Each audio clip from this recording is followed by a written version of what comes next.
evening, Rian Kutsia, Fortis Proactive Defense Solutions, and I'm back for part 2, where we are talking about red dot optics with Ridwaan Syed from SA Tactical down in Durban, and Ridwaan is also the senior loan operator instructor in that area. Ridwaan, thank you and welcome back. Thanks, good to be here. All right, let's carry on with part 2. If you're watching this, if you haven't seen part 1, go check it out. It starts there, you know, and that's a chronological order, even though at the end of the day, it doesn't matter. We're trying to answer all the questions that people have run past us.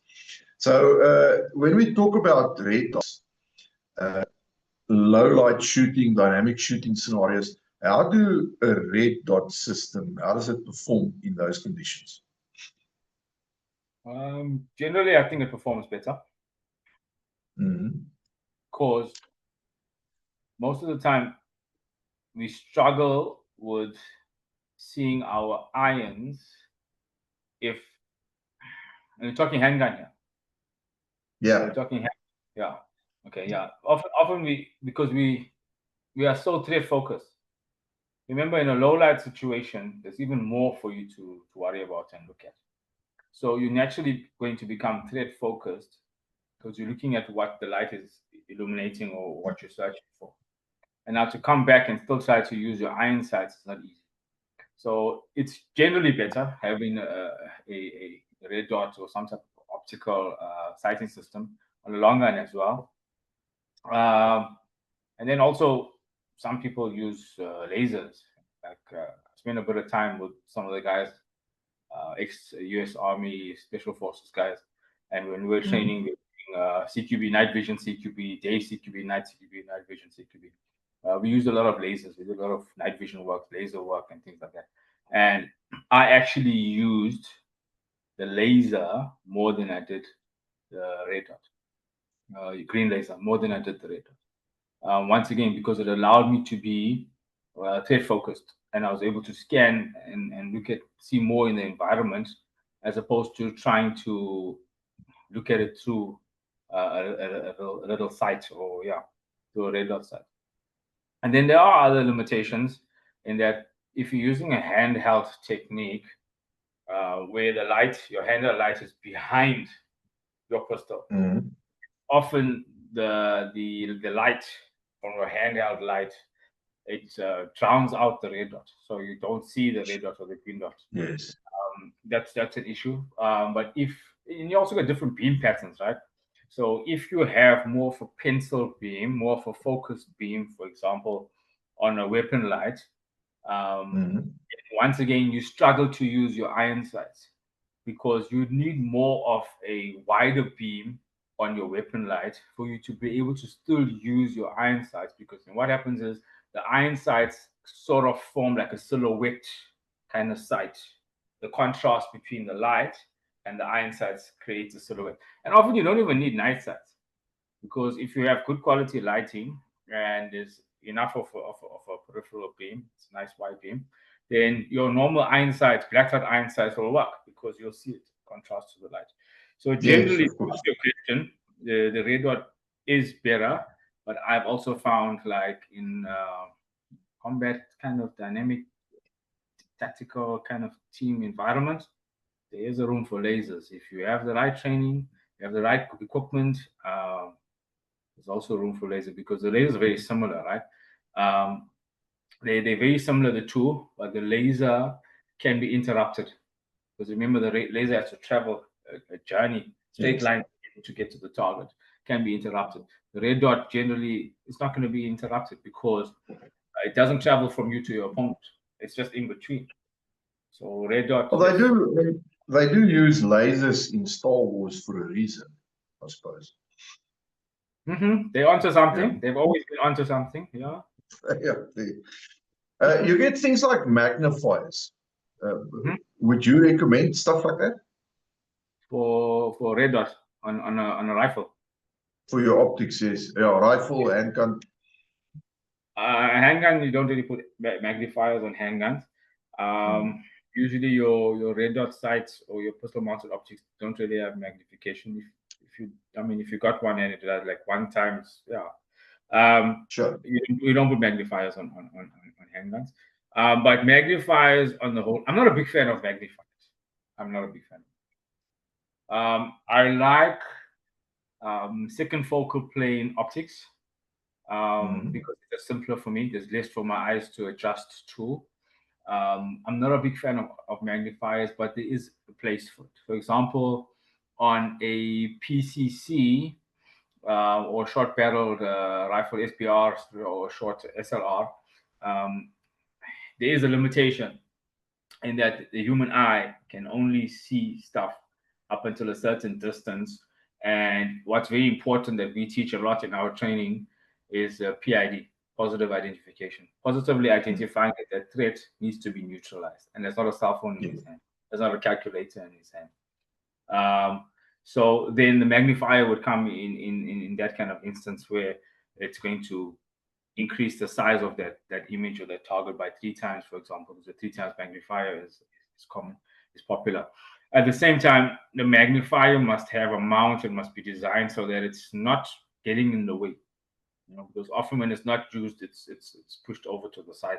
It shouldn't be getting in the way. It shouldn't affect the way I manipulate and work with this gun. It shouldn't affect the way I navigate through and over and around and under objects. So yeah, it's good to have. Like on a DMR rifle, I'd rather have a zoom. I'd rather have magnification and a throw lever, like a proper tactical throw lever.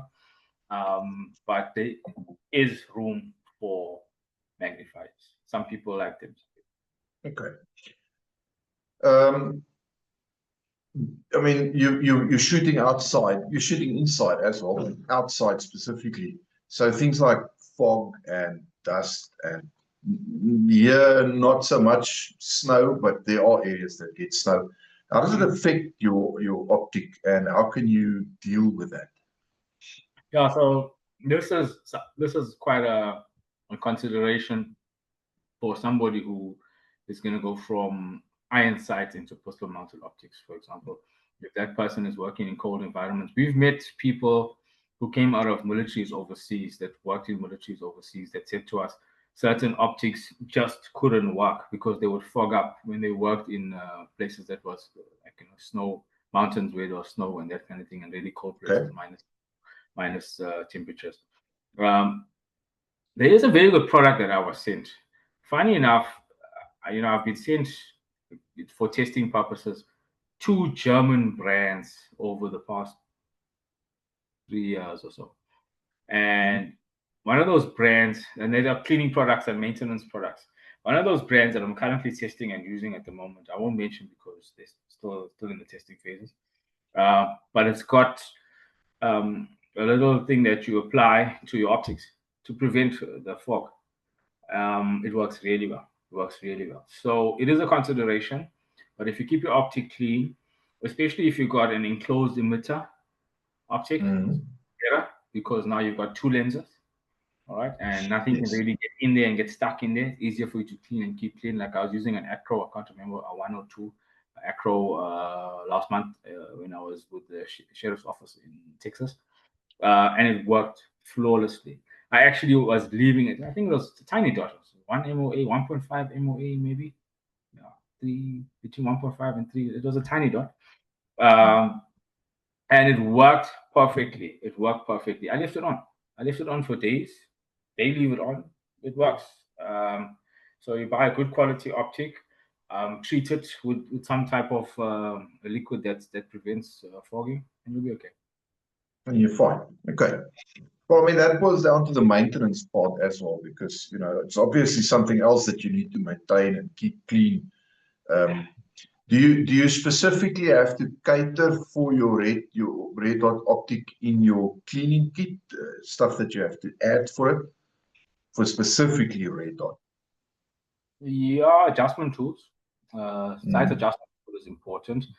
There's a very useful product that we stock. We are the importer for South Africa. It's called a nano tool. Yeah, it's called a nano tool. Nano tool, yeah, and you can get a nano carrier for it. So you can attach it to your long gun, and it will house the tool for your optic on the gun. I mean, how many people actually carry that tool on them? So now it can be on the gun, so that if you need to adjust your optic for whatever reason, elevation, windage, whatever the case may be, it's there. So that is definitely something that you need to carry. You need to carry the correct sight adjustment tool. And when I say sight adjustment tool, it automatically takes me back to the R4 kit. You know, the R4 kit that we were issued from the military, that roly-poly. That's for me the most amazing kit ever in the whole world. It's got everything you need and more inside there. And even that rod, that 3-piece rod, man, amazing. It's there when you need it. It's there with you. It's in your webbing. Best. It makes me miss the old days. I'm talking like a old toppy now. I'm saying absolutely nothing about that. You know, if you look at all the grey, well, it's not even grey, it's silver now. So you're past the grey. Yeah. How durable are red dots? Yeah, so recoil, drops, general abuse. In the previous video, and I'm still not completely over that, sorry, but you mentioned people who shake the guns. How durable is it? How durable is it against shaking for, you know, somebody who likes to shake his gun? Anyway. So yeah, some people like those optics because it saves the battery. I'm the kind of person, I don't mind leaving the battery on. I can change the battery every 6 months. I mean, most batteries can last you in a year. But you know, like illumination with torches. I'm not a cheapskate that runs and buys rechargeable torches because the batteries cost too much. I don't give a damn. It's a defensive tool. It's something, you know, it's made for utility. You got to keep it running, man. Don't be a little wuss. You must, if you buy something to fight with, then be prepared for that fight. Keep enough batteries. Spend that money. I mean, it means nothing to me. My Rottweiler is making noise outside. It means nothing to me to carry a couple of spare cells. Therefore, also at the same time, buy the best quality optic you can, because generally the circuitry and the design would ensure that your batteries last longer.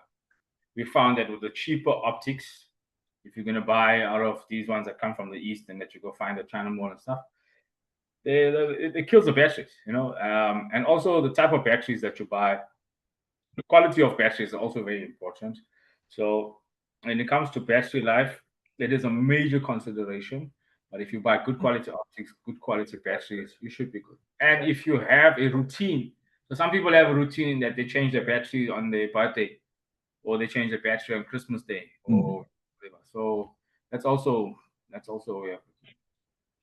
No, I get that. I mean, that it actually answers my next question. I wanted to ask about cheap optics, but that certainly answers it. Especially if you're going to use these things for a, you know, if the intent is for a defensive purpose. But I suppose the same goes if you're a serious competition shooter. You don't want that optic to fail on you halfway through a shoot. I mean, that creates a problem. All that hard work down the drain. Are there any myths or misconceptions about red dots that you hear on a regular basis? People walk into a shop and they are advised to buy a pistol-mounted optic, and they're told that it'll make them a better shooter. And I've heard that some people say that it's so easy to shoot out the box. You just take it out the box, once you put it on the gun, you can never miss. I think that's bullshit. It requires practice. It requires. I don't even think so. Even more so for an iron sight shooter, somebody who's been shooting iron sights like us for many years, 20 years, 30 years. For us, it's harder because we've been shooting that iron sight gun for so long. I can't just take that thing out the box and put it on the gun.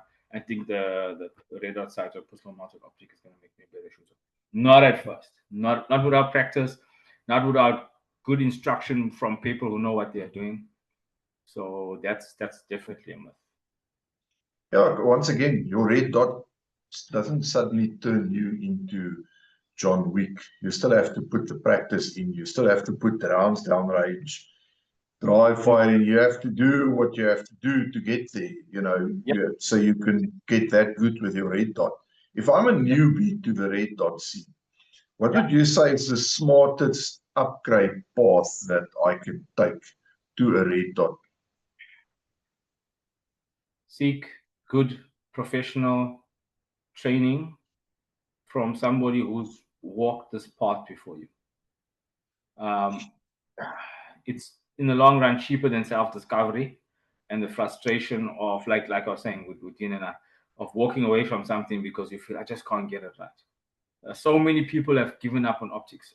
I know people personally who, and I speak to them all the time, who have bought optics, whether it's for pistol, whether it's for long gun, and they haven't even mounted it. They don't even know how to mount it. They don't even know how to mount it. You know, and I mean, getting the torque, the torque calculations right, and all that stuff. Take it to a professional. Seek good advice and guidance from people that know what they are doing. And that, for me, I think, is the most important advice I could give somebody. That makes a lot of sense. I mean, what's the point of spending all that money on an optic like that, and then you never mount it? Just that makes no sense. You've spent the money, so spend the money to have it mounted professionally and get it done properly. I mean, and even before you buy the optic, speak to people in the know. You know, I'm going to say something controversial again, but people at a shop aren't always the best people to get advice from when it comes to products. Yeah. I feel I'd rather speak to people like in a shooting club environment, or if I'm from abroad. Unfortunately, we don't have it here. Here we mostly have just like like context and stuff. But if I'm going to talk to people at a show who are going to tell me what worked and didn't work for them, not a salesperson who's trying to sell me something because it makes them the most profit. If they sell 5, they get 1 for free, or because it's what they have in stock. That's a very bad business practice that's very common.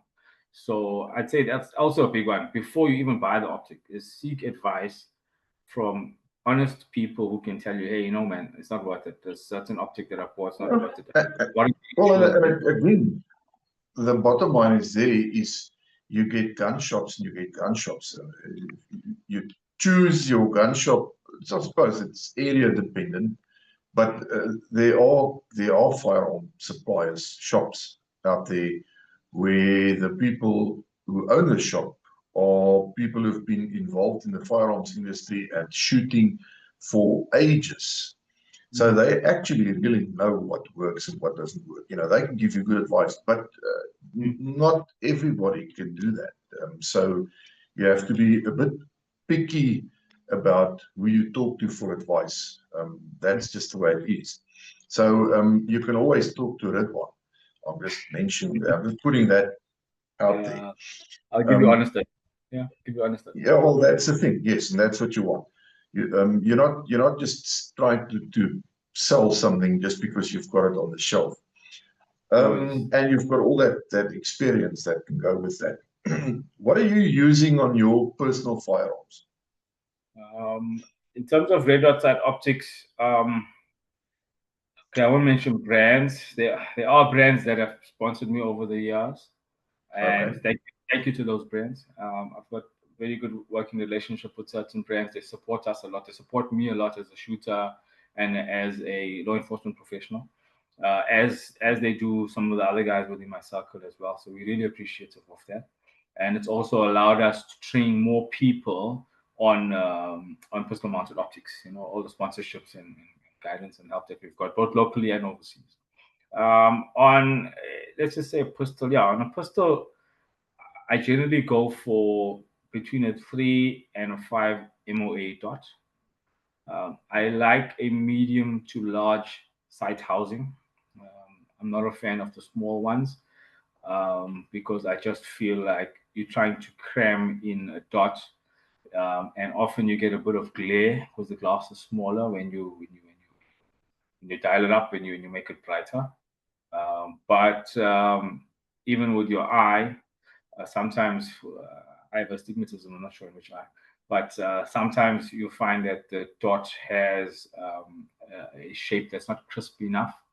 So I try to buy quality. I try to put quality on guns. At the same time, we spoke about things being too complicated and having too many features. I don't want an optic that has too many features. I want something that's simple, that goes on and off.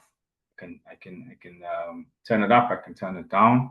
It's nice to have a lockout feature that if I'm on a particular setting and I'm happy, I can lock it out. But then also remember, if you on the fly want to turn it up or turn it down, then you gotta unlock it again.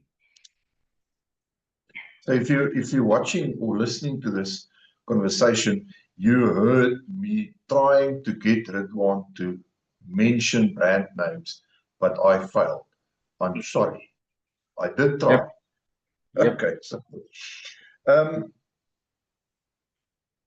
if I'm thinking or considering making the switch from iron sights to red dot, but I'm hesitant for whatever reason, what advice would you give me? I'll ask you, are you struggling with your eyesight? Is it because of your eyes that you want to get a superior sighting system on your gun? That's one. Number two, I'll ask you that what pistol are you putting it onto? I'll ask you your budget. And I'll ask you if, when it comes to your budget, are you willing to not only spend on the optic and the installation and all of that, but are you also willing to spend on training and familiarization? Because that's part of the part. It's not going to stop us, like people say, oh, out the box is going to make you a better shooter. No ways. So it's gonna add up to a bit of money, and you need to put in time and money to get there. And if you answer yes to most of those questions, then I'll give you the pros and cons. But most people who've already made up their mind, and people are like this, even though something sometimes is not meant for them, because they suffer with FOMO. You know, this young generation, I mean, even from my age and younger, suffer with FOMO. If someone else has got it, they got to have it as well, even if they don't need it. Then it's okay. But as long as I've given you all the information and you've hopefully made an informed decision, and you know where to come from if you need it. You need assistance. You know who to come to, then it's fine. Yeah.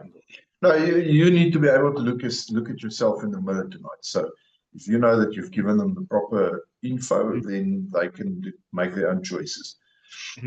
Where can people follow you, last but not least, your training or contact you? Don't follow me home. I carry a gun. You can follow us on Instagram. We're quite active on Instagram and Facebook. Instagram is at SA Tactical Institute. Facebook is SA Tactical Institute Official. We have a shooting club, which is a defensive and tactical shooting club. It falls under the ITASA banner or affiliation. It's called Tech Sport. You won't see much of us on social media. You'll find it here and there on the SA Tactical accounts, not much. But contact us and maybe come out and come spend a day with us, come shoot with us. We only have like 40-something members. We're very selective. We are more like a fraternity or brotherhood of like-minded, responsible, armed citizens. So if you want to come, we hook you up with a little bit of a setup, holsters and all of that, and come shoot with us. Yeah, welcome to give us a shot. Okay. Well, there you go. For the viewers and listeners, you know the story by now. You know the drill. Like the video. Please subscribe to the channel. It really helps if you do that. And then take that bell icon and smash it so you can get notifications of all our new videos. In the description below, there is a link to the lone operator training. Check it out. I'm sure there's something there for you. And hopefully we see you on a range one of these days. Ridwaan, that is it for me. Thank you so much once again for spending some time with us. Always a pleasure. Always, indeed. Take care. Stay safe, yeah.